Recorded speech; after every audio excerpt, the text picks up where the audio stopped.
Hola, hola. ¿Me escuchan bien ahí? Sí. Fuerte y Sí, claro. gracias, Astrid. Hola, sí. Gracias. Buenas tardes, Mauricio. Buenas Qué gusto tardes, que ¿cómo estés por estás? acá con nosotros. Muy bien, por dicha. Qué gusto verlo. Gracias. Bueno, entonces vamos a continuar con esta semana de actividades alrededor del documental de Social Dilemma. Para el día de hoy tenemos la charla titulada La IA y la posibilidad del hackeo del Sapiens a cargo del expositor, el doctor Mauricio Arroyo Herrera. El señor Mauricio ha sido profesor universitario desde hace 15 años del Instituto Tecnológico de Costa Rica. Fue docente de la Universidad Estatal a Distancia. Ha apoyado la actividad académica por medio de la docencia y su participación en consejos académicos. También ha colaborado en la Escuela de Computación como gestor curricular de la carrera de Ingeniería en Computación y ha participado en el proceso de reacreditación de esta carrera ante el SINAES. Se desempeñó como coordinador de la unidad desconcentrada de la carrera de Ingeniería en Computación en el Centro Académico de San José y fue director de la Escuela de Ingeniería en Computación del Tecnológico de Costa Rica. También ha participado en proyectos de investigación oficiales del mismo instituto. Cuenta con experiencia profesional en el sector privado por más de 22 años, donde participó y gestionó una cantidad importante de proyectos de tecnología de la información de diferentes naturalezas. Y también fue gerente de operaciones de una compañía de desarrollo de software. Sin más, darte las gracias de nuevo por estar acá con nosotros y compartir este espacio y te cedo totalmente la palabra. Muchísimas gracias. Creo que ahí voy entonces a proyectar. Permítame un momento. Puedo quitar la proyección si no importa, ¿verdad?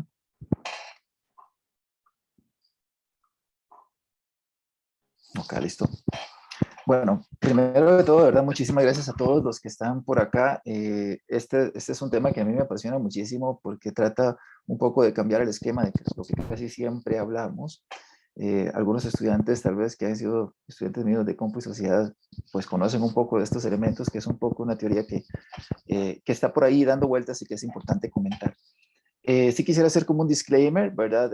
Me he tratado de posicionar en el lado del dilema, ¿verdad? En el lado del riesgo de lo que estamos teniendo, sin que esto signifique que lo que yo voy a decir aquí me está posicionando con una posición en contra de los algoritmos o en contra de las capacidades tan bondadosas que estamos teniendo de la tecnología, pero la tecnología por sí misma no es un determinismo y eso es lo que quiero llamar la atención un poco con esta charla.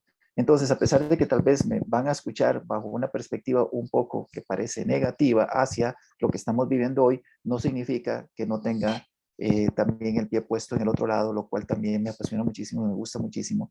Pero en este punto, y dada la invitación y dado el contexto sobre el cual estamos, me estoy posicionando sobre el problema o el dilema que podríamos estar enfrentando posteriormente. Entonces, hecho ese disclaimer, voy entonces a iniciar. Aquí, uno de los elementos que vamos a conversar hoy, ¿verdad? Está más asociado un poco a los pensamientos de Harari, o Harari, digamos, que es uno de los escritores, últimos escritores o filósofo historiador, que está escribiendo un poco de lo que nos está pasando en este momento. Sobre lo cual entonces pues he leído varios de sus escritos y que los traigo y los pongo aquí sobre la mesa y tal vez les incorporo algunos matices míos, pero realmente es más un pensamiento que viene de parte más de este historiador y filósofo que estamos teniendo por acá, donde lo que queremos conversar es un poco ese potencial, ¿verdad? Que podría llegar a tener los algoritmos sobre la posibilidad de intervenir en nuestro comportamiento humano y eso significa en cierta forma hackearlo un poco por el concepto de hacking que hemos venido manejando constantemente.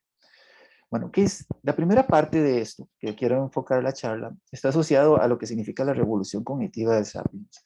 Si nosotros no hablamos, entendemos un poco quién es este Sapiens, podría ser que no entendamos un poco lo que quiero decir y por qué esto podría significar que realmente estamos en un riesgo o que podríamos tener riesgo. Como todas las actividades humanas, todas tienen una parte de riesgo, pero que a veces tal vez no la estamos valorando completamente. Entonces, esta primera parte, hablemos un poco de qué significa el Sapiens y qué lo hizo distinto de otros animales. En primera instancia, es importante tener presente que hace unos 2.5 millones de años, el Sapiens era un animal como otro, o el humano, y aquí yo estoy hablando del género humano, era un animal como otro. O sea, no generaba impacto en el ambiente, y vivía con otras especies en un equilibrio que se daba ahí de una forma muy estable, y no había mucho de qué preocuparse. Era otro animal más. O sea, otro más que vivía con otros más. Hace unos 150.000 años, más o menos, hasta hace unos 10.000, ¿ves? Resulta que nos damos cuenta, al menos lo que han hecho los estudios antropológicos, es que realmente el sapiens no estaba solo. El sapiens tenía otros primos, ¿verdad? O sea que los humanos realmente no eran solo los sapiens. Lo que pasa es que nos hemos atribuido a llamarnos humanos, ¿verdad? Porque somos la única especie humana que queda. Pero realmente se ha descubierto que hay varias especies humanas que existieron y que en última instancia solo quedó, bueno, solo hay una, en este caso, que es la nuestra, la especie Sapiens. Pero podríamos comentar entonces que habían primos, ¿no? El Homo rhodensis, el Erectus, los Neandertales, todos ellos eran humanos, ¿verdad? También eran humanos. Eso hace unos 150.000, ¿verdad? A unos 10.000 años, propiamente dicho. Pero ¿qué pasó? ¿Por qué los humanos, se redujo a una sola especie? ¿Qué es lo que pudo haber generado estas circunstancias? Van a sorprenderse por qué les estoy hablando de esto tal vez hasta el final. Bueno, algunos dicen que hay dos teorías alrededor de eso. La primera es que las especies humanas se cruzaron, ¿verdad? Se cruzaron y generaron una especie que es la que tenemos ahorita, o predominó más como la especie Sapiens, que es un poco esta figura que estoy hablando acá, ¿verdad? Creamos una nueva manzana a partir de diferentes especies de manzana, digamos. Esa es una de las teorías que se dicen. Y la otra teoría, no, la otra teoría está asociada a que hubo un genocidio ejecutado por el Sapiens, que el Sapiens más bien extinguió las otras especies humanas.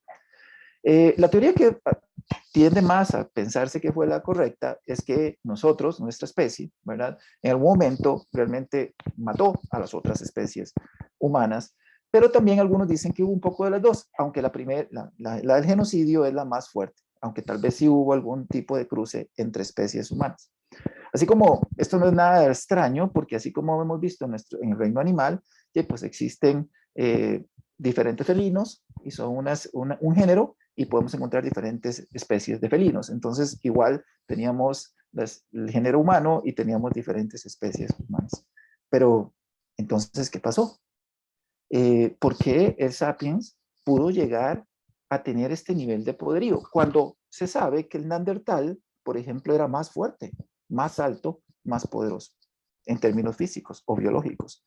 ¿Cómo pudo una especie, un sapiencito, para decirle, bajarle un poquito el tamaño nada más, para lograr llegar a hacer un genocidio de una especie que era, en términos generales, parecía más poderosa?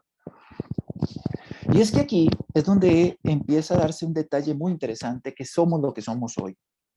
Hace unos 70.000 a 30.000 años, y esto es importante tenerlo presente, que en términos evolutivos esto no significa casi nada.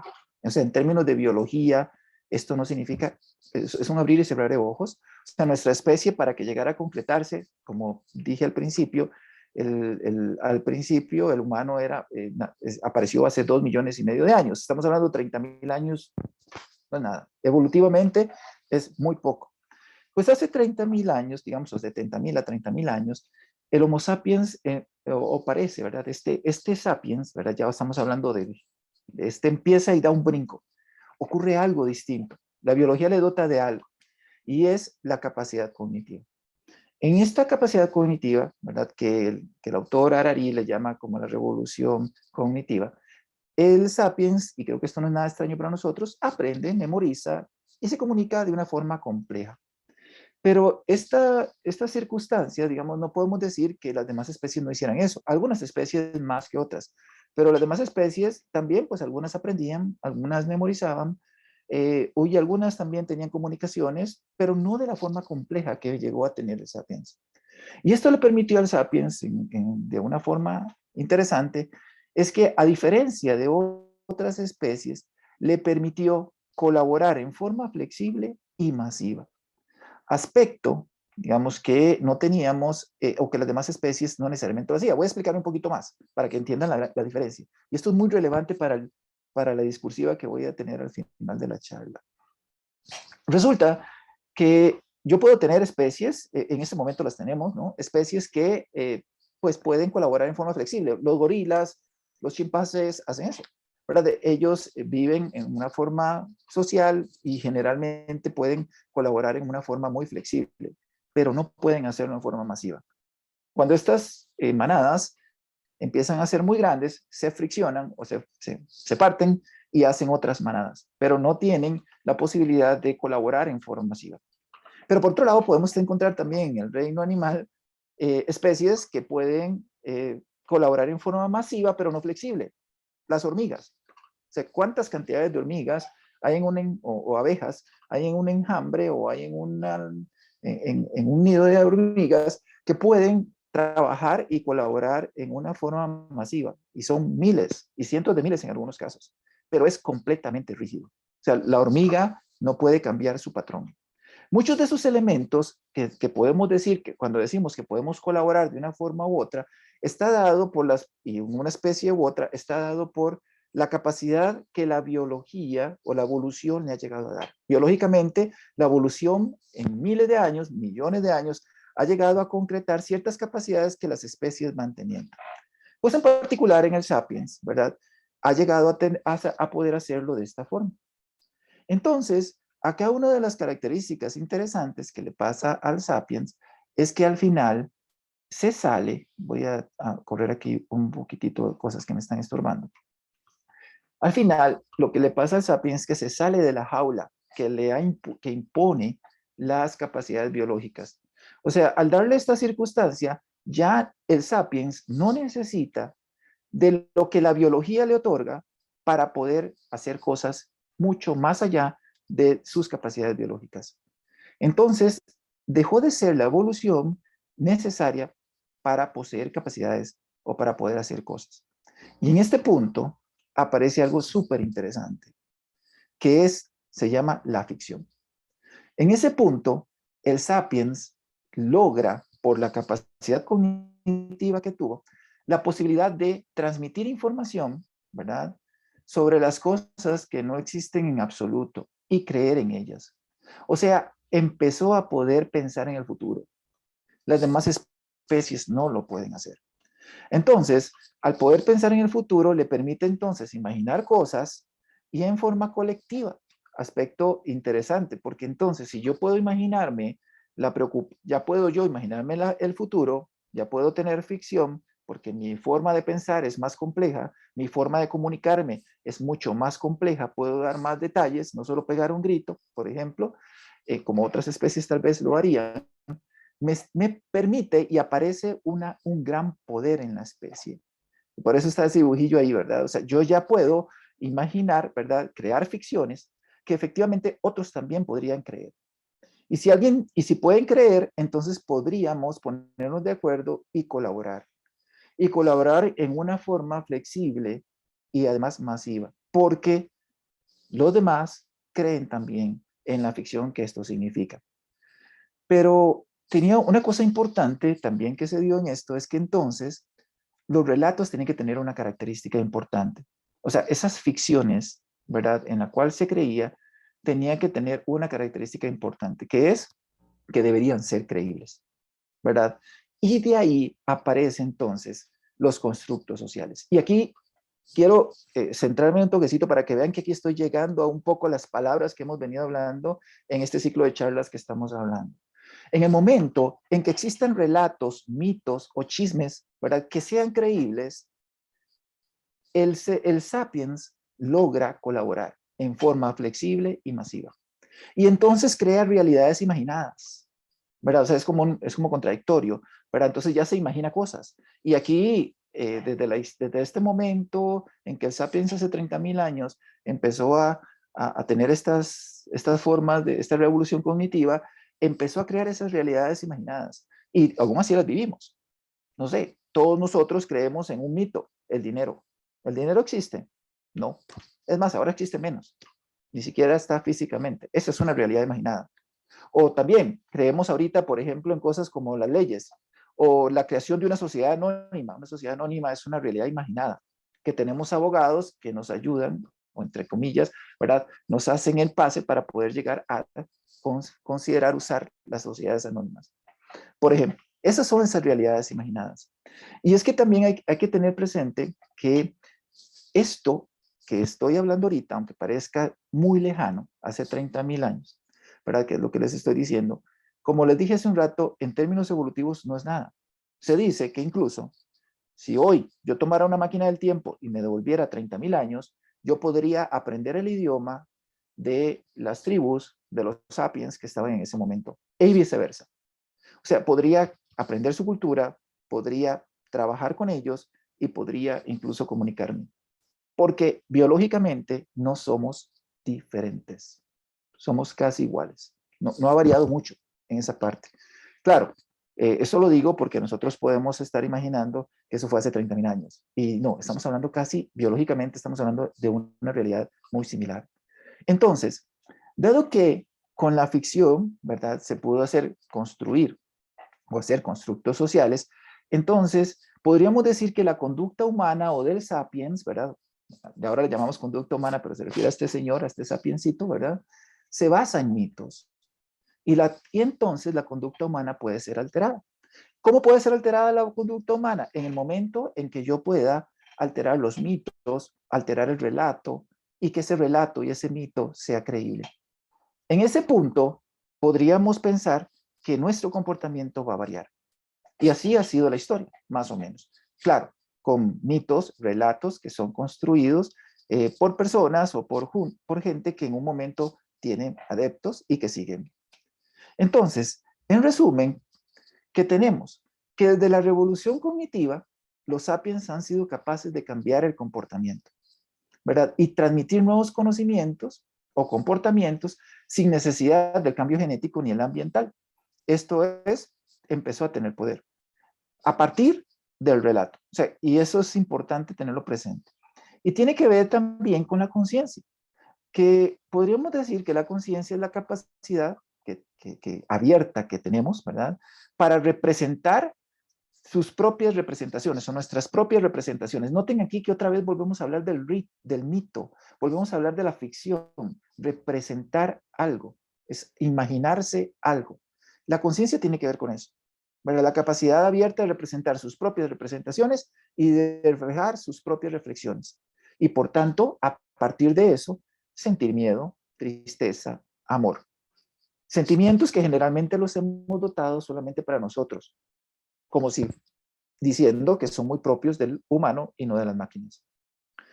Pero entonces, bajo esa perspectiva, tenemos esta posibilidad. El Sapiens, ¿verdad? En particular, utilizó el relato o ha utilizado el relato como medio para cambiar el comportamiento.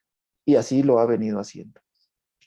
Aquí podríamos decir entonces que qué fue lo que pasó con los primos. El Sapiens logró colaborar en forma flexible y masiva y dominar a los neandertales, ¿verdad? Y la teoría es que los pudo haber extinguido, pero también se sabe que cuando fue avanzando el Sapiens, conquistando el mundo, también fue extinguiendo otras especies, como los osos perezosos gigantes, digamos, donde estos osos perezosos no conocían el Sapiens en ningún momento y no sabían defenderse porque su biología, ¿verdad? Las capacidades biológicas no se lo permitían, dependían de la evolución. El Sapiens rompió con la evolución. Teniendo esto presente, esta primera parte, entonces, si ustedes ven, pasamos entonces ahora a la segunda parte de esta charla. Si ustedes ven, esto es un relato también. Yo lo que estoy haciendo es relatándoles, estoy contándoles algo. Si al final soy convincente, ustedes van a creer algo de eso. Y si creen algo de eso, probablemente les generará alguna acción posterior. Eso mismo es lo que quiero que tengan presente. ¿Cuál es mi segunda parte de este cuento? Este relato. El modelado y la manipulación de la vida.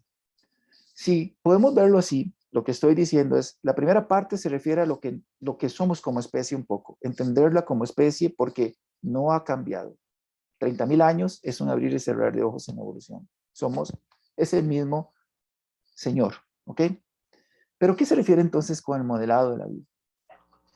En este momento estamos teniendo una circunstancia súper interesante.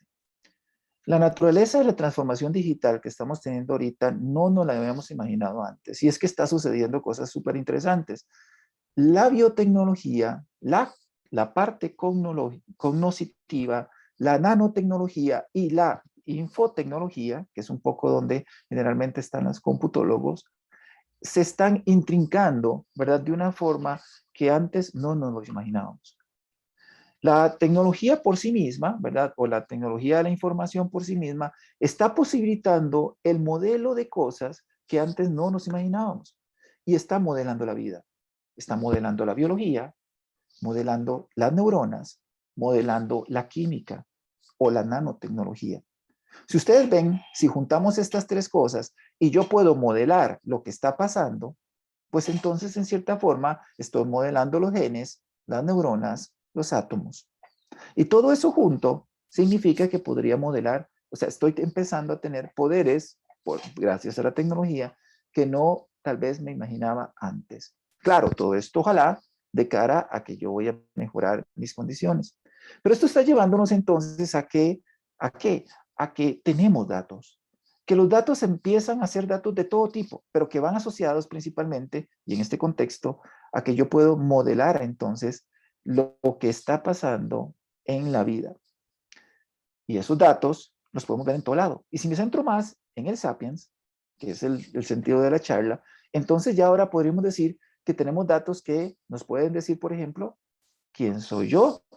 ¿Por qué? Porque ahora podemos distinguir que tenemos algoritmos o máquinas que nos pueden hacer un face recognition, pueden hacer un reconocimiento de voz, además pueden traquear o incluso tener el DNA o el ADN, ¿verdad? Completamente definido y modelado en forma digital. Y entonces, ¿qué es lo que estamos diciendo? Los datos pueden saber quién soy, pero los datos también pueden saber dónde estoy. Porque ahora yo puedo pensar en poner GPS en muchas de mis actividades que hago constantemente. Le hago un tracking al celular, le hago también un reconocimiento también de dónde estoy en los edificios, etcétera. Sé dónde estoy. Pero también, no tanto yo sé, las máquinas saben dónde estoy.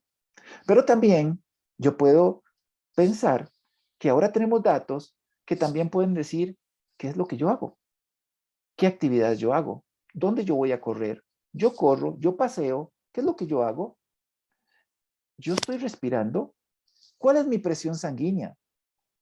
¿Cuál es la condición del azúcar en la sangre? Todo esto me puede dar esos elementos. Y por último, que esto también va por ahí, la parte más cognitiva, bueno, y además, ¿qué es lo que yo pienso?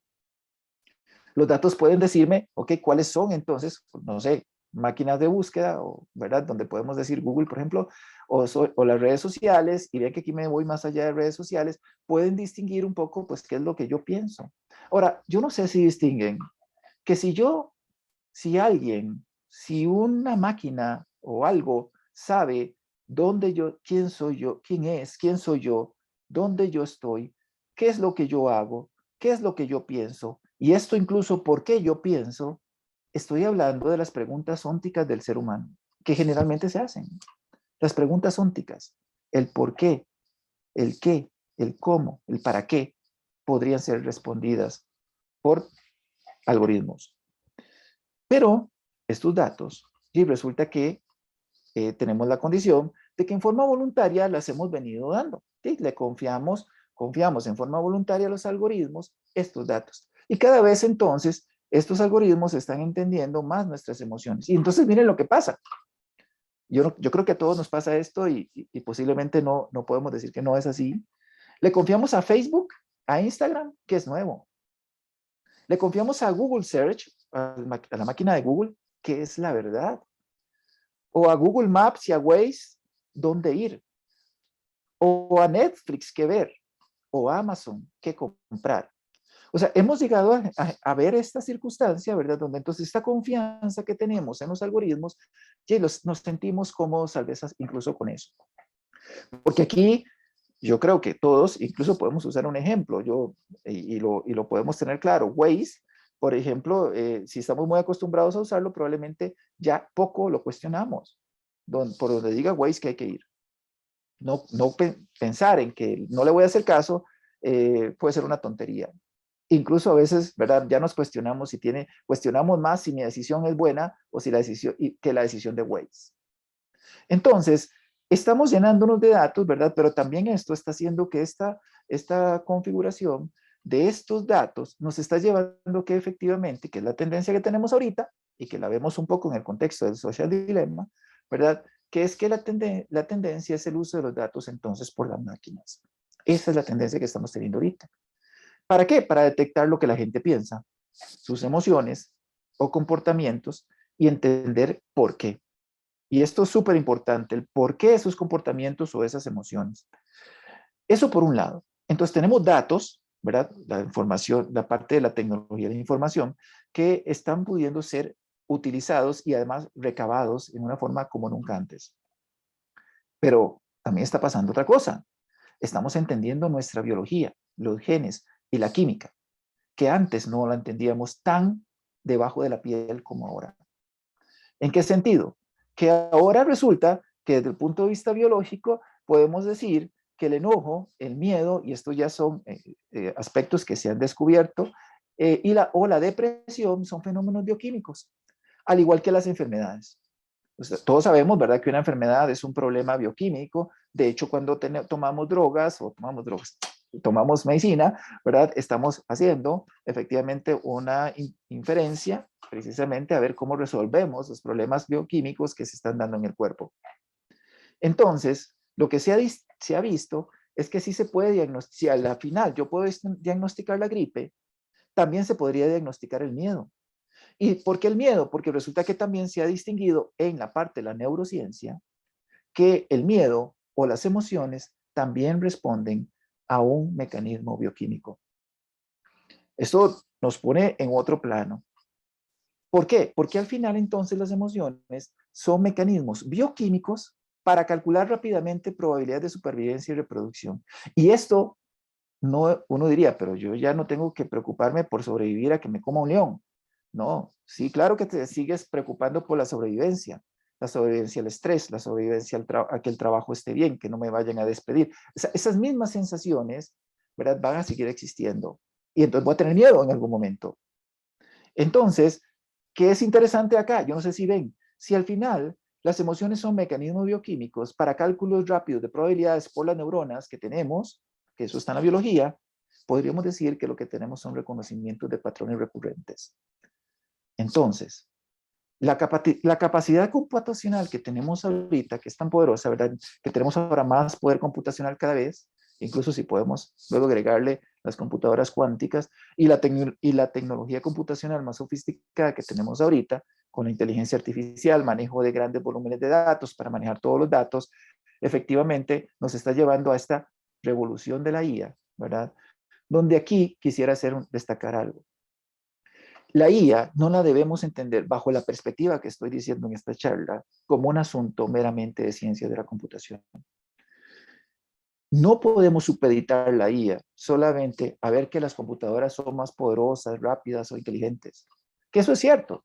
Y la inteligencia no es lo mismo que la conciencia. Aquí quiero hacer la distinción porque tenemos a veces la idea de mezclarlas.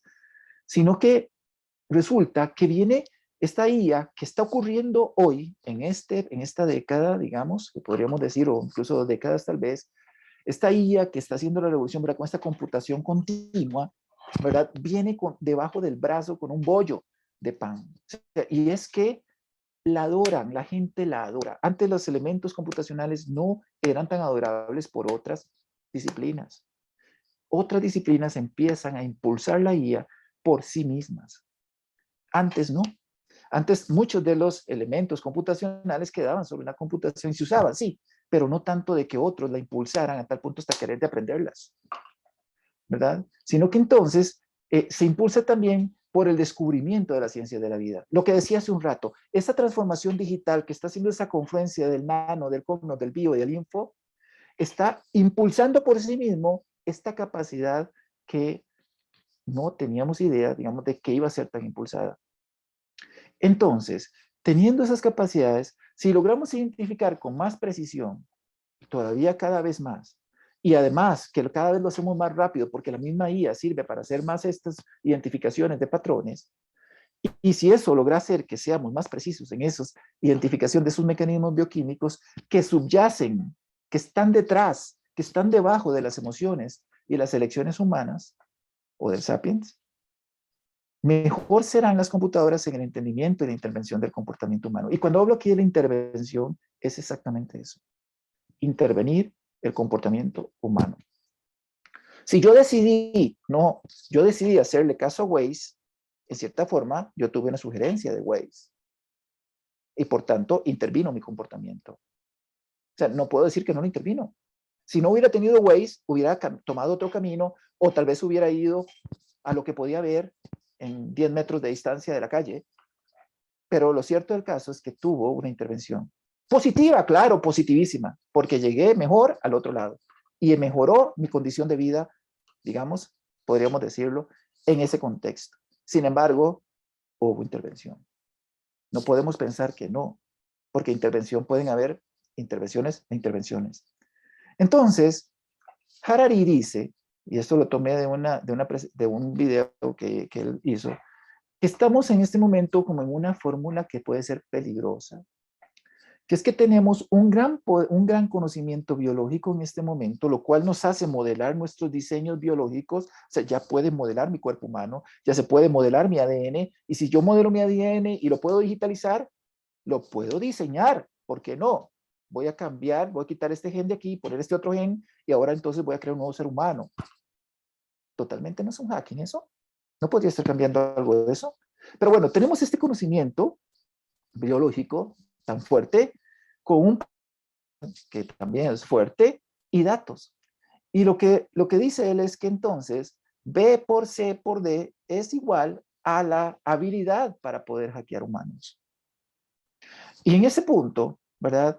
Entonces podríamos decir que sí, somos animales hackeables en este momento.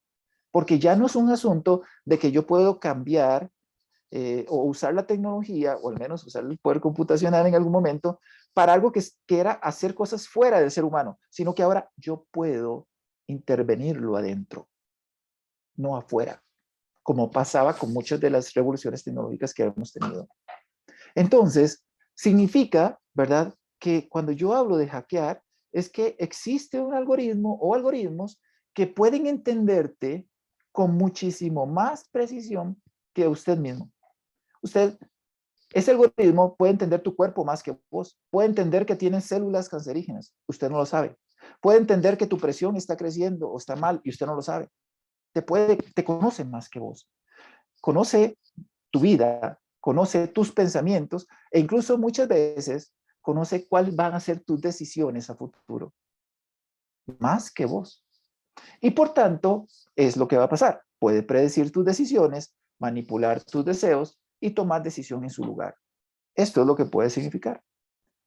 Basta con que, y no es que tengan que ser súper, conocerte totalmente, ¿verdad? Basta con que te conozca un poquito más que yo, ¿verdad? Que eso es probable, ¿verdad? Que la mayoría de gente no se conozca.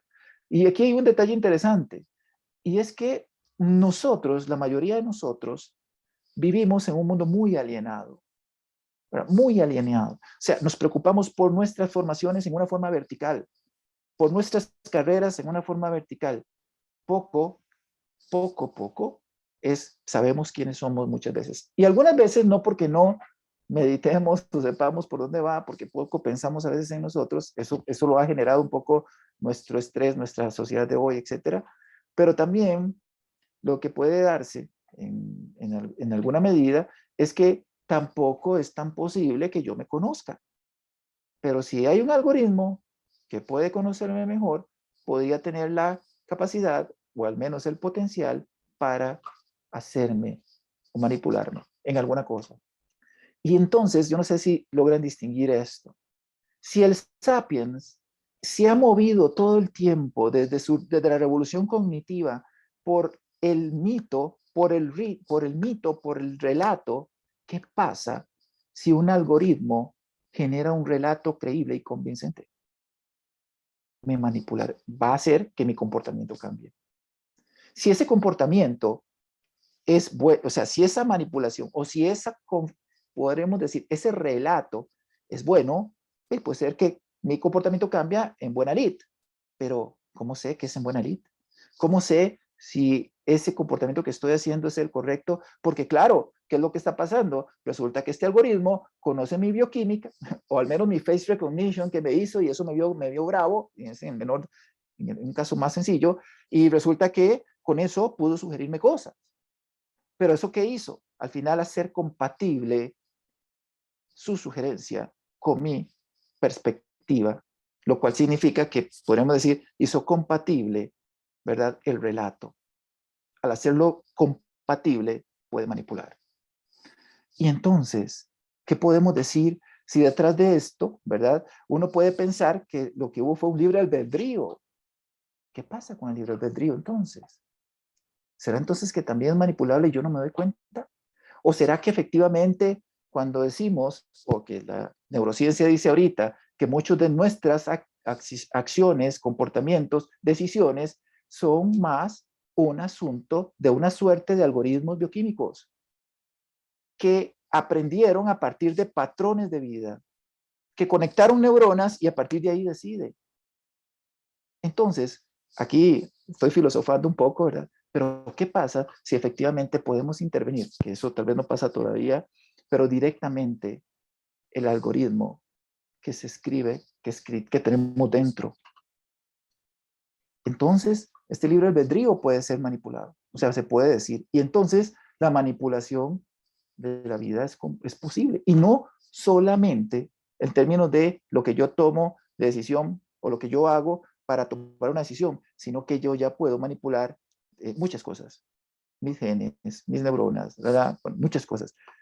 Eso no significa estrictamente, ¿verdad?, que sea mal en todos los casos. Pero yo recuerden, me dice el disclaimer al principio, estoy desde la posición del riesgo. Y aquí, si yo veo un poco lo que dice la Real Academia sobre qué significa manipular y estas acepciones, yo no sé si ustedes ven que lo que he venido diciendo tiene como algún tipo de ligue con este relato, ¿no? Si ustedes ven, manipular significa operar con las manos, ¿verdad? O con algún instrumento. Tenemos una inteligencia artificial que nos está ayudando a eso. Trabajar demasiado en algo, sobarlo o manosearlo, o intervenir con medios hábiles y a veces arteros en la política, y aquí quiero poner atención, la política, el mercado, en la información, con alguna distorsión de la verdad o la justicia. Pero, ¿quién tiene la verdad? ¿Cómo sabemos, verdad, que por el mercado, porque el mercado manda en nuestra constitución del relato capitalista que hoy nos gobierna? Hoy el sapiens le cree al capital.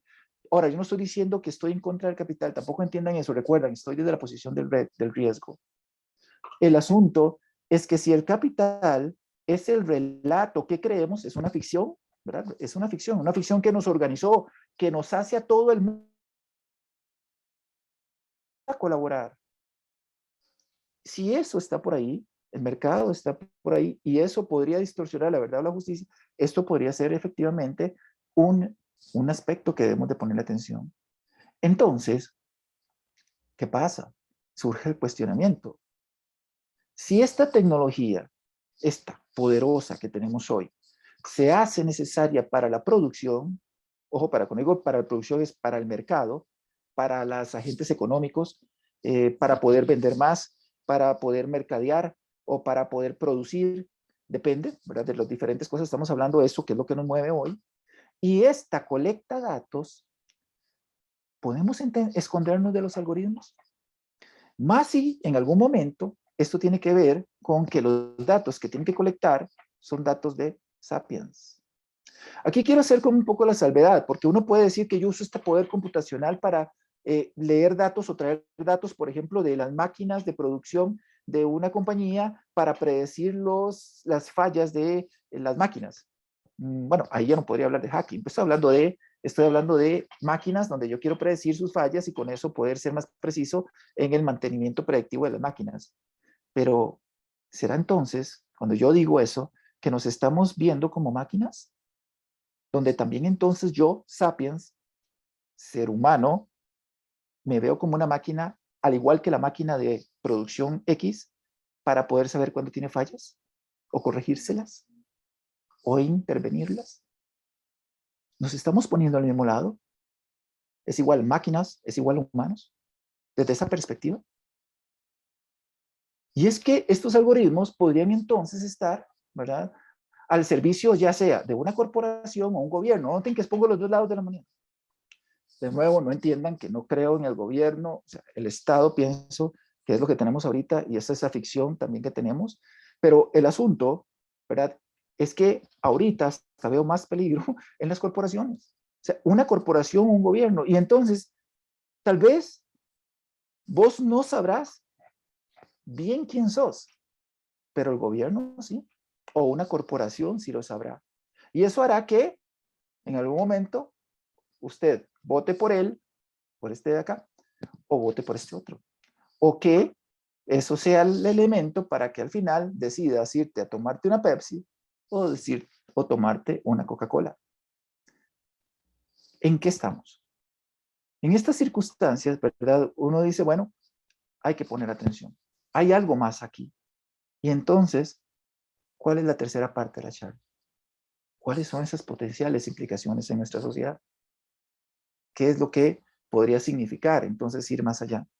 Primero, el hecho de que tenemos corporaciones globales que están manejando estos datos sin casi ninguna regulación. Eso significa que nadie ha visto en ningún momento, ¿verdad? Nadie ha visto en algún momento que esto puede influir necesariamente en nuestros comportamientos y nadie vela porque eso no llegue a pasar, tal vez. Dependiendo de si estas grandes corporaciones que tienen poderes, casi se han hecho ya poderosas, ¿no? Tienen poderes supranacionales. El Estado no tiene autoridad o poder imperio sobre ellas, porque están en todo el mundo. Se convierte en un problema global.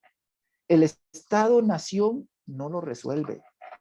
Podemos poner leyes, pero si no hay colaboración global, esto posiblemente no pasa.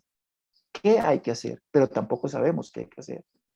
Otra implicación posible, pensando del otro lado, poder tener un control del Estado, o sea, el Estado teniendo control, lo cual el Estado tiene que tener control, ¿verdad?, en términos de las buenas prácticas y en países democráticos, versus un abuso de poder. O sea, en esta maquinaria, estas circunstancias, sin los check and balances, como se llama, sin estos equilibrios, podríamos llegar a tener dictaduras digitales. El Stalin, ojalá, si nace un Stalin en este siglo, probablemente estaría feliz de poder contar con esto. ¿Por qué? Porque podría saber, ¿verdad?, dónde, ¿verdad?, regular a la gente, porque puede saber qué piensa la gente. Y uno diría, no, pero es que ellos no tendrían redes sociales. ¿Y si los ponen algunos sensores? O si luego puede involucrarse para medir esos sensores que te miden la presión, para saber qué piensas, para ver si hay algún día de distorsión. Podría haber ese tipo de cosas. Y esto no es cosa menor, ya pasa en China. No sé si conocen, ¿verdad? En China, el sistema de puntos para los ciudadanos. Si usted es un buen ciudadano, usted tiene puntos y con esos puntos puede comprar tiquetes. Si no, usted queda encerrado en tu ciudad. O no puede comprar tales servicios porque usted es un mal ciudadano. Y esto puede generar entonces grandes abusos de poder o incluso limitar la libertad dentro del Estado. Tercero, podríamos tener un colonialismo de los datos. O sea, ¿y esto qué significa? Bueno, que efectivamente, y creo que esto un poco lo ven, los datos es lo importante. Haré lo que sea, regalaré lo que sea, porque los datos es lo importante. Si tengo los datos, tengo el control. Y estamos hablando entonces de una forma distinta. Tal vez ya no va a ser necesario tampoco llegar a invadir a un lugar con una fuerza militar, digamos, por decirlo, o no necesariamente con fuerza militar, policía, o lo que fuera, porque resulta que los datos me están dando la información para eso.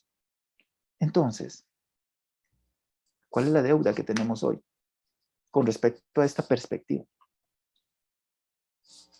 Yo creo que, y esto es un poco lo que derivaba un poco de lo que he leído también, es que definitivamente no hay modelos filosóficos en este momento para explicar lo que podría pasar. No se está pensando, solo estamos ejecutando. Y es que es muy vacilón. Resulta que antes, o antes de que pasara estas cosas, lo usual era que los filósofos planteaban ideas fantasiosas, Y está bien, eran esos pensadores, y muchos dirían, la filosofía no sirve para un carajo, y de hecho le ha bajado el nivel completamente. Y los políticos, por otro lado, explicaban que no existían los medios para lograr esas ideas fantasiosas que decían los filósofos. Pero está pasando al revés. Ahorita estamos teniendo una situación en donde la biotecnología y la infotecnología y todas estas tecnologías que hemos dicho, estas revoluciones tecnológicas que estamos teniendo en la cuarta revolución industrial, le está dando a los políticos y a los hombres de negocio los medios para crear o idear el cielo o el infierno. No sé cuál, alguno de ellos. O sea, ¿por qué? Porque si lo ven, eso está pasando. Tenemos hombres de negocio, o incluso algunas veces estos hombres de negocios de compañías, pues entonces dicen, bueno, hay que usar esto, hay que usarlo con los datos, traer los datos y todo el asunto, y tal vez sin procurar algunas medidas de privacidad, o tal vez con privacidad, o tal vez de alguna forma obligados, no sé.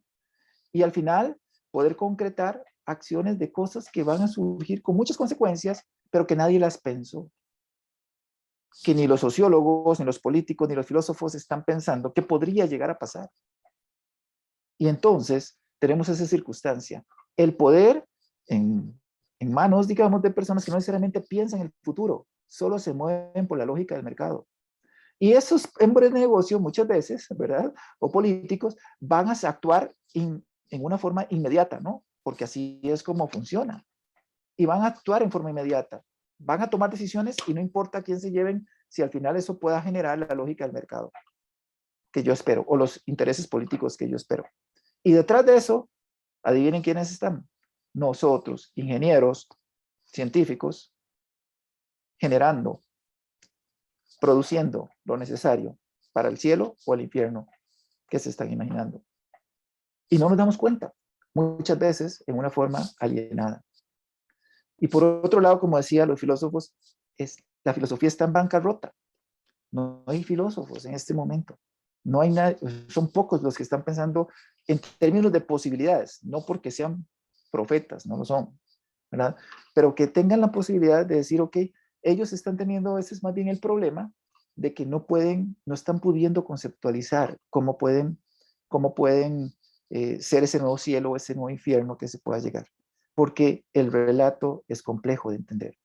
La ciencia de los datos no se entiende fácilmente. Entonces, aquí hay un gran dilema. ¿Qué pasaría si cada uno va por su propio camino con relatos distintos? ¿Dejaremos de ser entonces la especie que podía colaborar en forma flexible y masiva?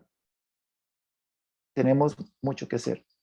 Y pienso que mucho de eso no es tanto que vayamos a ser filósofos per se, es que debemos tener una amplitud más amplia, o valga la redundancia, tener más amplitud de la visión de nuestra sociedad, sí, haciendo nuestra profesión, pero no pensando que ella es un determinismo, sino que está intrincada con muchas cosas. Muchísimas gracias.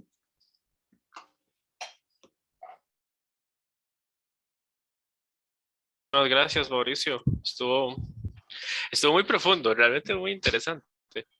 Eh, sí, sí, sí, te admito que me empecé a preocupar un poco cuando empezaste a mencionar todo lo que los sistemas de información obtienen de nosotros. Y no sé, y ahora me lo estoy pensando más. Bueno, Eh, eso significa que hice un relato convincente. ¿Ves que el Sapiens funciona así? claro. A continuación vamos a abrir un espacio de preguntas. eh, por si alguno quiere abrir el micrófono y hacer unas consultas a Mauricio, o igual si quieren escribirlas dentro del chat. Hay varios mensajes de agradecimiento en el chat, por cierto. No, no los he podido ver. Muchas gracias.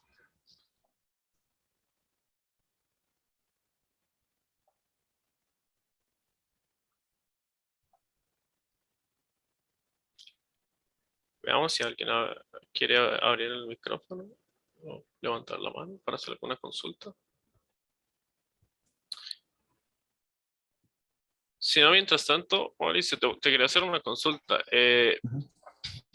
A ver, como te decía, estaba bastante preocupado. ¿Cuál es tu percepción vos, como Mauricio Arroyo, sobre esto, digamos? Ya estamos en un punto en que casi no nos podemos salvar de que nuestros datos estén en todo lado.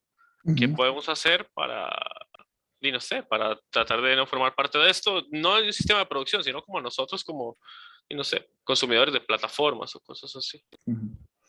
Yo pienso que, digamos, la tecnología que tenemos es muy valiosa. O sea, lo que estamos logrando en este momento es un punto de inflexión en donde lo vamos a hacer muy bien y nuestra especie va a ser mejor y vamos a tener cosas muy chivas, ¿verdad? O lo vamos a hacer muy mal, ¿verdad? Pero, y ahí, digamos, por eso le hablo de un punto de inflexión, ¿verdad? O sea, donde uno se toma caminos y después no hay forma de volverse, ¿verdad? Ese es como el dilema. Ahora, ¿qué es lo que pienso? O sea, no es llegar y decir que, por eso les decía, hice el disclaimer al inicio, no es que yo estoy del lado del riesgo y estoy hablando desde allí, pero efectivamente las bondades que tenemos son muchas usando esta tecnología. Eh, en el fondo, uno diría que lo que hace falta es que otras disciplinas que hacen que puedan configurar la sociedad, porque es que tal vez a veces se nos olvida la parte de la sociedad, nosotros la dejamos botada siempre, los ingenieros principalmente, o sea, la dejamos botada, no la entendemos, no entendemos que somos parte de la posible configuración que pueda llegar a darse, y lo que yo creo es que necesitamos incidir en las regulaciones que sean convenientes. Pero lo que pasa es que no estamos pensando, filosofando, valga la redundancia, todos deberíamos de filosofar. O sea, de filosofar no tanto en que yo me ponga así, ¿verdad? No, sino en saber que todo lo que hacemos en nuestras disciplinas o en nuestras profesiones tiene un efecto. Nada puede ser completamente, digamos, la tecnología por sí misma no puede decir que parece pura, parece neutra, pero la usamos personas. Y dependiendo del relato, puede ser que vaya para bien o para mal, ¿verdad? También.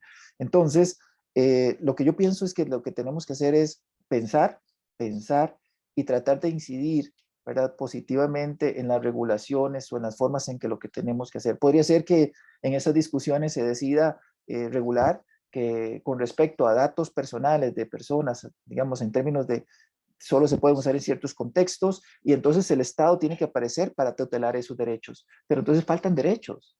Entonces estamos hablando de derechos digitales que tal vez no estamos viendo. ¿Pero por qué? Porque los políticos, los sociólogos o los filósofos, digamos, no están entendiendo este cielo o este infierno que se está creando a partir de corporaciones globales, ¿verdad? Entonces hay que entrar en ese punto, pero no esperaría que entiendan esto como satanizarlo, ¿verdad?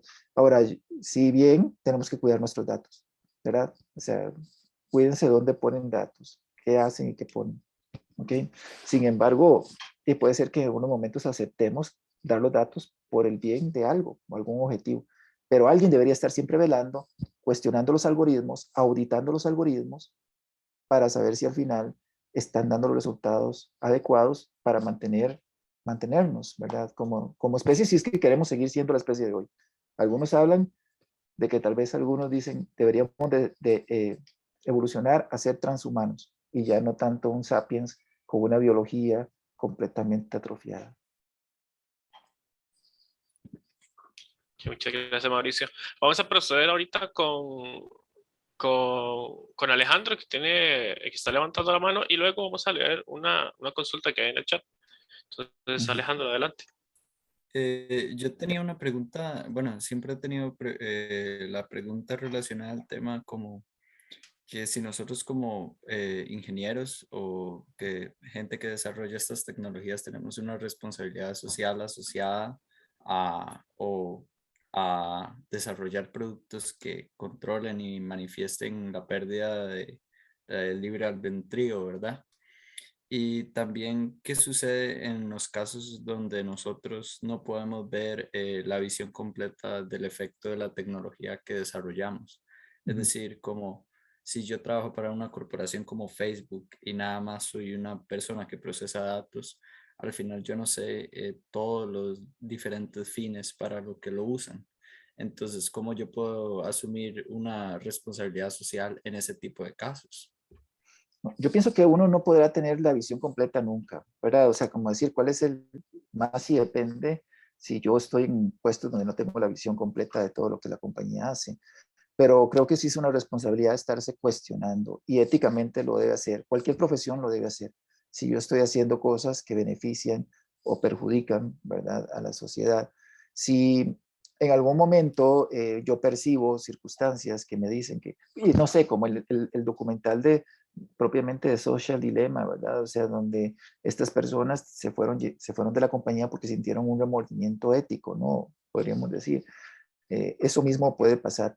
Sin embargo, no podemos estar seguros de que una decisión de hoy nuestra, incluso hasta de muy buena fe, y de muy buena fe con la compañía, ¿verdad? No vaya a generar luego otra circunstancia difícil. Pero a alguien le tocará vivir esa circunstancia después y trabajar en la configuración social o de sociedad que se necesite en su momento. A nosotros hoy nos está tocando un momento interesante. Y un momento interesante donde creo que está quedando una deuda importante y no es una deuda técnica o tecnológica. Eso es lo que está sobrando, ¿verdad? Sino una deuda que tiene que ver más con cómo nos estamos entendiendo con esta tecnología, usándola en lo que es en la sociedad que queremos. Y esa sociedad que queremos no la tenemos ni por acá, no sabemos cuál es. Solo estamos haciendo es ejecutemos, al tarantantán, a ver qué pasa.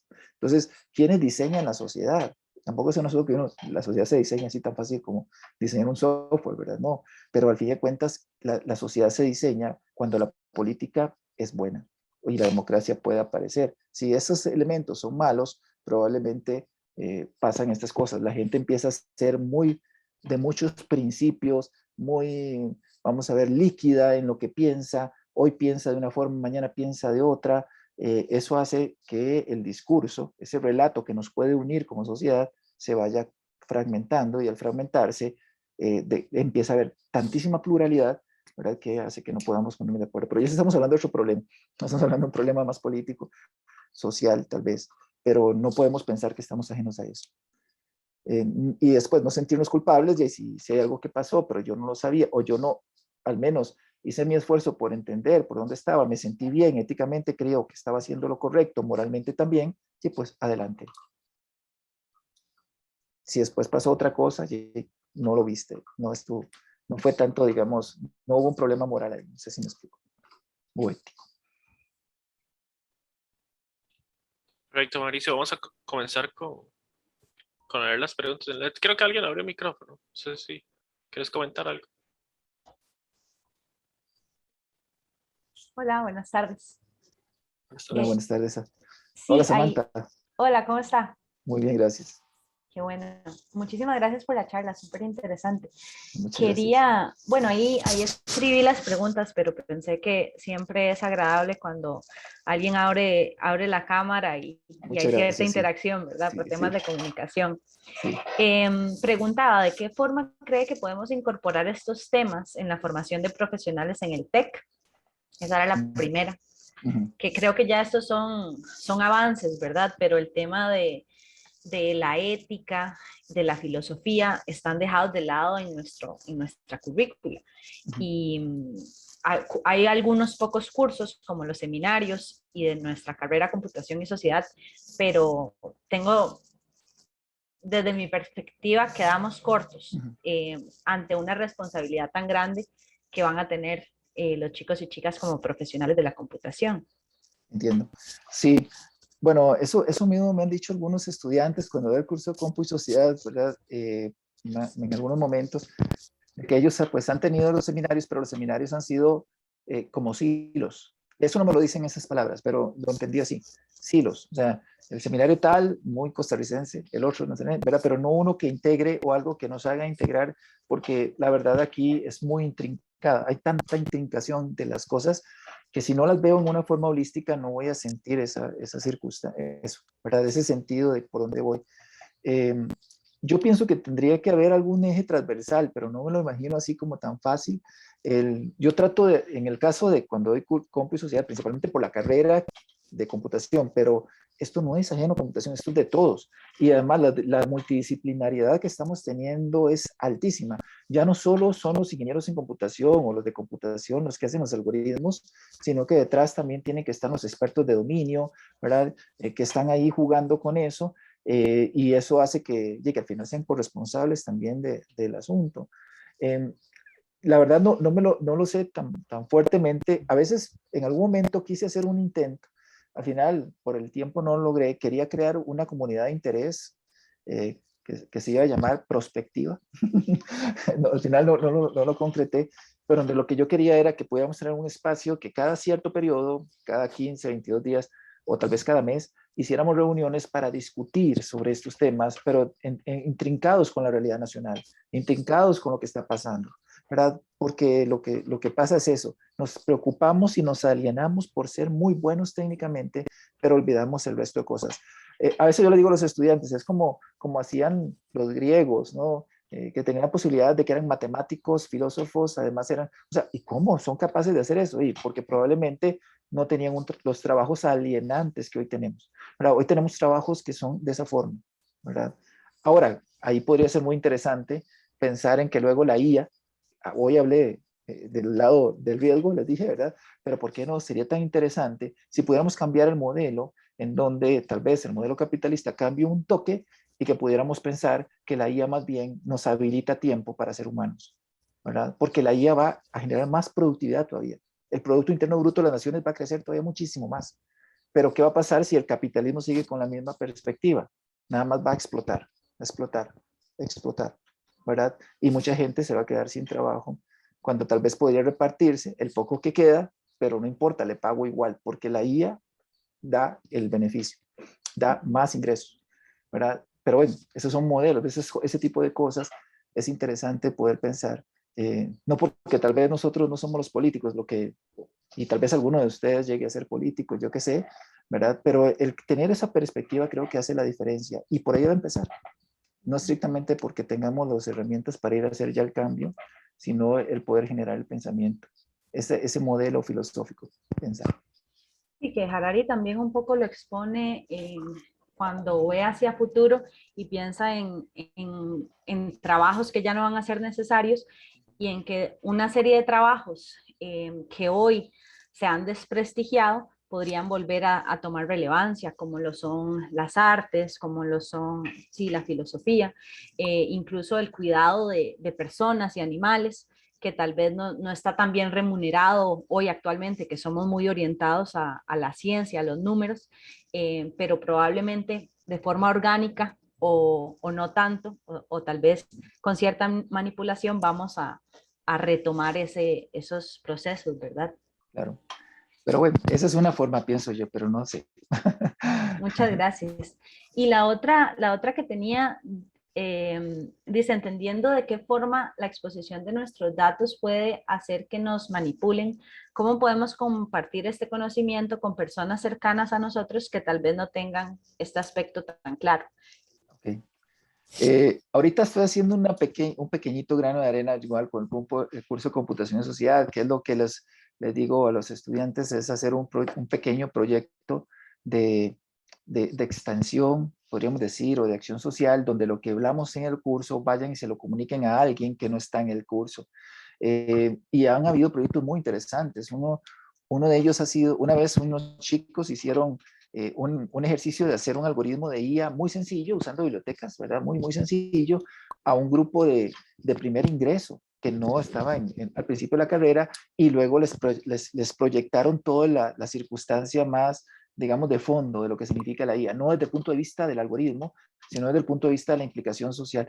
Y fue muy, muy interesante. Ahorita uno está trabajando, ahí está Alejandro, que ahí salió ahorita, está haciendo un ejercicio con Twitter, con Twitter sale, bueno, yo sé que ahí está, donde están tratando de involucrar a gente que no está en el TEC y están generando como un espacio de discusión sobre eso y ya ha tenido realimentación. Súper interesante, y eso que todavía no le había dado el visto bueno, ya lo hizo, ¿verdad? Pero está teniendo realimentación de personas ajenas en su red, ¿verdad? Que están diciendo, eso no lo había pensado. No tenía esa claridad de que estas cosas tenemos que tenerlas presentes. Si en el momento en que yo tengo eso presente, posiblemente, y luego venga algo que yo ya pueda tal vez sentir que hay amenaza y poder reaccionar a eso. Pero si no pienso, voy a hacer como un caballo en un tope, solo voy en la misma dirección y no voy a cambiar porque me alieno, ¿verdad? Ese es el detalle. Muchas gracias. Muchas gracias, Samantha. Vamos a continuar con la siguiente pregunta que hay en el chat. Todavía quedan 2 preguntas. Consultan, dice, me interesa saber cuál es la opinión del profe respecto a la tecnología como el próximo escalón evolutivo, positiva y negativamente. Como mencionaba antes en la charla, de cómo el avance biológico deja de ser tan necesario y la explicación del transhumanismo. Puchis, están filosofando, ya veo. Sí, bueno, saber por dónde van las cosas, pero no soy ningún profeta ni tengo una bolita de cristal, pero yo pienso que van a haber posiciones. Digamos, el transhumanismo, para tal vez aquellos que no han oído qué significa, ¿verdad? Es tal vez una corriente filosófica que lo que dice es, sí, hay que dejar este cuerpo. La verdad es que podemos más bien empezar a incorporar dentro de nuestro cuerpo tecnología y en cierta forma imagínense un cyborg, ¿no? En donde podamos conectar cerebro, máquinas, etcétera, y eso nos va a hacer superhumanos, ¿verdad? O llamémosle superhumanos, es ese transhumano, ¿verdad? Ese cyborg que ahora tiene capacidades nunca antes imaginadas porque ahora alteramos la biología totalmente. En cierta forma, podríamos decidir en algún momento que eso está bien como sociedad, ¿verdad? Podríamos decidirlo, podríamos no decidirlo, o podríamos decir que eso no va. Yo pienso que la tecnología está avanzando, si se hace adecuadamente, me refiero en términos de su uso, estas cosas podrían ser muy buenas. O sea, ¿por qué no poder pensar en que alguien ahora se pone un exoesqueleto, ya se parece a Iron Man, ¿verdad? Y ese es un embodiment, ¿verdad? Incluso con un exoesqueleto con algún tipo de inteligencia artificial y que ahora tiene super fuerza para poder hacer su trabajo o estar, no sé, de alguna forma siendo más eficiente en su trabajo. ¿Sí? Eso es buenísimo. Uno puede decir que ahí hay posiciones muy buenas, pero así como también puede usar eso, en ese contexto podría usarlo para otro contexto que no es tan bueno. Pues siempre va a haber un relativismo, o sea, y ahí es donde está el chiste. Hay que pensar efectivamente dónde estoy bien o estoy mal, pero eso va a depender de la conciencia que tengamos. Cuando yo solo miro, ¿verdad? La inteligencia, hay que tener mucho cuidado. De hecho, muchas veces la inteligencia se asocia a la IA, ¿verdad? Ahorita, ¿verdad? Que hace cálculos más rápidos, etcétera. Sí, podemos decir que algo de inteligencia ahora tiene la IA con las formas que estamos en, pero las máquinas en este momento no tienen conciencia. Nosotros sí tenemos la conciencia y esa es la gran diferencia. Lo que pasa es que a veces juntamos inteligencia igual conciencia. Y es que en el humano está junto, pero en las máquinas ahí sí no existe eso, al menos de momento, ¿verdad? Entonces, desde mi punto de vista, no puedo dar una posición estrictamente. Creo que eso va a ir dándose. Por cada cosa que va surgiendo hay que ponerle atención y determinar, digamos, cuál es el mejor uso que se pueda dar. Sin embargo, creo que la tecnología por sí misma, o sea, yo no pienso en que uno tiene que decir, hay que parar hay que parar la tecnología, creo que no, ¿verdad? O sea, más bien ojalá tuviéramos la capacidad para seguir creando la tecnología adecuada y que pero que la podamos y pues usar la más precisa o lo más correcta posible. Pero eso va a depender de qué configuración social queremos. Ahora con el comentario que hizo Samantha, recordaba otra posición que se puede llegar a dar. Si la IA va a dejar sin trabajo mucha gente y además va a tener otro trabajo, va a generar otros trabajos, pero esos otros trabajos requieren de skills muy complejos de adquirir. Un taxista yo no le puedo enseñar machine learning rápidamente, por ejemplo, por decir algo, y resulta que ahora hay carros autónomos que lo va a dejar sin trabajo y un montón de gente se va a quedar sin trabajo. ¿Qué pasa con esta gente? ¿Cómo las manejamos? ¿Cómo mantenemos la configuración social que decíamos? ¿O vamos entonces a hacer que un montón de gente, ¿verdad? Ahora viva muy pobre y un montón de gente con capacidades para hacerse superhumanos. Estaríamos haciendo una división de clases horrible, ¿verdad? Ya no sería la sociedad que en algún momento pensamos que podíamos tener. Y podríamos llegar a decir, así como el Sapiens pudo haber hecho un genocidio con el Neandertal, que los transhumanos hagan un genocidio con el sapiencito. O sea, estoy siendo excesivo, ¿verdad? En lo que estoy diciendo. Pero detrás de esto, lo que pasa es que antes, en la primera revolución industrial, cuando aparece la tecnología, efectivamente, pasa lo mismo. Trabajos se crean, ¿verdad? Trabajos se destruyen y trabajos se crean. Pero el capital siempre ocupaba de la mano de obra. Entonces podía darse una explotación de la mano de obra, pero es diferente ahora. Podría darse una vamos a ver un desprecio de la mano de obra porque no se ocupa. Y ahí sí que el proletariado, no sé, la población laboral ya no tiene el sartén por el mango. Y ahí tiene que entrar la configuración del Estado. Entonces, ven, hay configuraciones que son muy grandes, que son grandes y que tienen que ver con un diseño. Como pasaba tal vez como en algún momento alguien se imaginó la Costa Rica, que creó la Costa Rica que tenemos hoy, el siglo pasado, en los años 40, 50, por ahí, que hubo configuraciones de Estado, también deberían de darse, ¿verdad? Porque esas configuraciones dicen garantizamos tal cosa, el derecho a tal cosa, el derecho, y el Estado lo tutela. Pero si en el momento en que esos derechos no los queremos tutelar, o una corporación global empieza a hacer la tecnología sin que esté tutelado esos derechos que nadie se los imaginaba, podríamos tener esos tipos de problemas. Estoy hablando Perfecto, mucho, buenísimo. ¿verdad, Steven? No, tranquilo. No, es que tiene que ser así, realmente. O sea, creo que no hay todavía. Tiene que ser así profundo para que hagamos conciencia y filosofemos, como decías.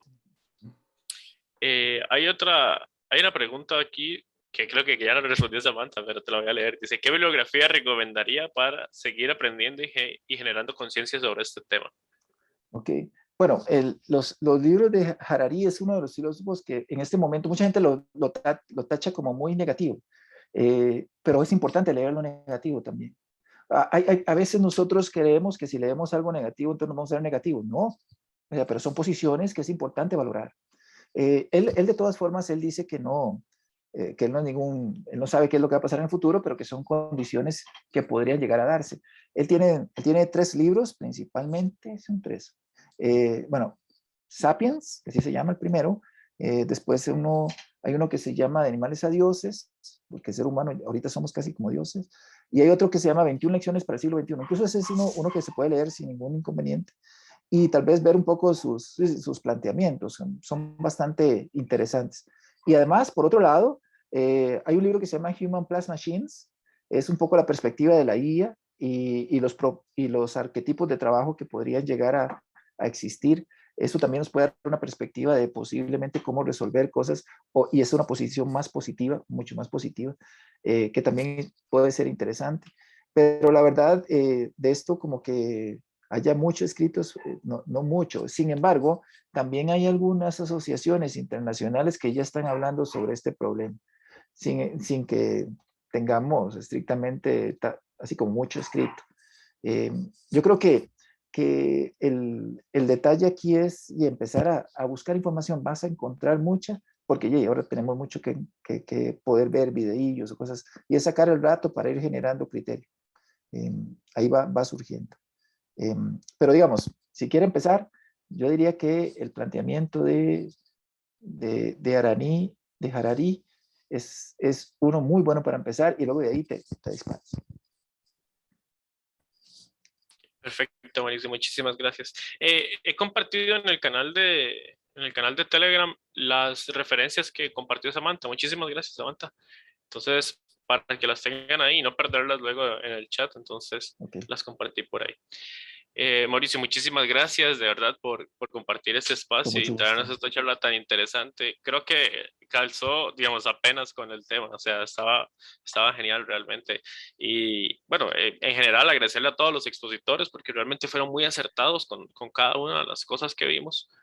Y no, agradecerte a vos, agradecerle a Ana también, a Ana Guevara, por tener esta iniciativa de hacer todo este conjunto de charlas alrededor del documental de Social Dilemma. De nuevo agradecerte, Ana, de parte de todo el capítulo de Computer y la rama estudiantil también. Ahora le voy a ceder la palabra al profesor Esteban Arias. Muchas gracias, Steven. Solo para concluir, Mau, muchas gracias por el tiempo, la presentación, Nada, con mucho gusto. la profundidad. Yo creo que nos hace falta estar otra vez en la oficina hablando y arreglando el mundo. Entonces, muchas gracias ahí por el tiempo y creo que los espacios tienen que seguirse dando. Entonces, creo que hay que seguir trabajando. Yo, la pregunta que tenía y que iba a hacer, bueno, y darte las gracias de parte de Parma, de EDS, de los capítulos estudiantiles de IEEE que colaboraron y demás, y de toda la gente que ha estado participando. Hay una charla que nos quedó pendiente ayer que estuvo cancelada por salud del expositor, pero la vamos a reagendar. Creo que es un tema pendiente también, la parte democrática. ¿Y qué podemos hacer nosotros, Mao, aquí en el país? ¿Qué conoces ahorita que hay al respecto de, digamos, de organizarse como sociedad para trabajar un poco, si conoces algunas iniciativas locales acá de información y No. de llevar esto a las poblaciones? Y el otro día con Kenley Camacho de Sulabazú, yo sé que ellos trabajan un poco el tema, pero no completamente en esta área. Pero no sé si tenés alguna otra referencia. No, vieras que Esteban, no lo tengo, más bien ese es el dilema, ¿verdad? Porque si deberíamos, por eso les decía que en un momento pensaba como en un tipo de comunidad asociado a simplemente ir a discutir sobre los elementos que están dándose y si un momento incorpora diferentes sectores de la sociedad, en algún momento puede llegar a tener un peso importante y ahí es donde se mueve la sociedad civil. Ya estoy, otra vez me vuelvo a meter en política, pero la sociedad civil demanda derechos y demanda decir cosas al Estado, pero no estamos agrupándonos, ¿verdad? No estamos teniendo esas posibilidades para decir. Y pensamos que el político, o sea, pensamos que el político es una carrera. No, todos deberíamos ser políticos. O sea, todo, las carreras son otras. El político más bien es ese que quiere representar para lograr al final que relatos creíbles lleguen a ser parte de la configuración social y del constructo social. Perfecto, muy bien. Sí, muchas gracias. No es algo que va a tener una conclusión. El otro día hablábamos con Estefan y con todas las personas que han presentado el dilema que tenemos entre la gran ventaja que tenemos con el uso de la tecnología y el uso, ¿verdad?, correcto o incorrecto que podemos hacer. Entonces creo que hay que ir orientando la discusión hacia eso. Paradójicamente, a pesar de ser una sociedad con mucho acceso a información, es una sociedad sumamente mal informada. Pero bueno, muchas gracias, Mao. Muchas gracias a toda la gente que estuvo participando. Gracias a la Parma por el apoyo, al capítulo de al capítulo Computer por la organización y a toda la gente que nos ha acompañado estos días. Las charlas van a quedar igual disponibles en Facebook del capítulo Computer. En las redes sociales están disponibles para repasar. Y queda pendiente una charla con Rodrigo Núñez, que probablemente apenas esté mejor de salud. Entonces la estamos agendando de nuevo, otra vez. Dani tiene la mano levantada, ¿no? ¿Ibas a agregar algo? Hola, profe, ¿cómo estás? Bueno, solo para comentarle, más bien muchas gracias por el espacio. Es un tema muy interesante que desde hace 3 años que lo llevé, por cierto, soy un egresado ya. Me ha gustado bastante y digamos que actualmente tiene razón, actualmente con tanta tecnología que tenemos y la adicción que tenemos nosotros hacia la tecnología, podemos decir que estamos como siendo zombies de tecnología. Y como esos trabajos que vos mencionaste que están demandando más en esta sociedad, por ejemplo, he conocido compañeros que dicen, mejor estudio computación para asegurarme el trabajo, pero ¿qué va a pasar con estos trabajos de, no sé, música? Personas que tienen ciertas habilidades, que les gustan esas áreas, pero no pueden por esta presión que existe actualmente en la sociedad. Pero como dices, la multidisciplinaridad ha construido varias cosas que en un futuro, esta demanda que actualmente existe en áreas de tecnología, posiblemente se va a disminuir a ser una demanda de ciencias sociales, áreas de arte y en esas cosas, por ejemplo. Y por último, muy bien, muchas gracias por el espacio. Para nada, de verdad, para nada, con muchísimo gusto. Más bien, gracias por la invitación. Ahí me tardé un poco aceptándolo, pero es que estaba ocupadillo, pero bueno, la verdad yo disfruto muchísimo preparando estos temas. Muchas gracias. Muy bien, muchas gracias, Amado, y gracias a todos. Buenas tardes. Muchas gracias a todos, un placer. Hasta luego.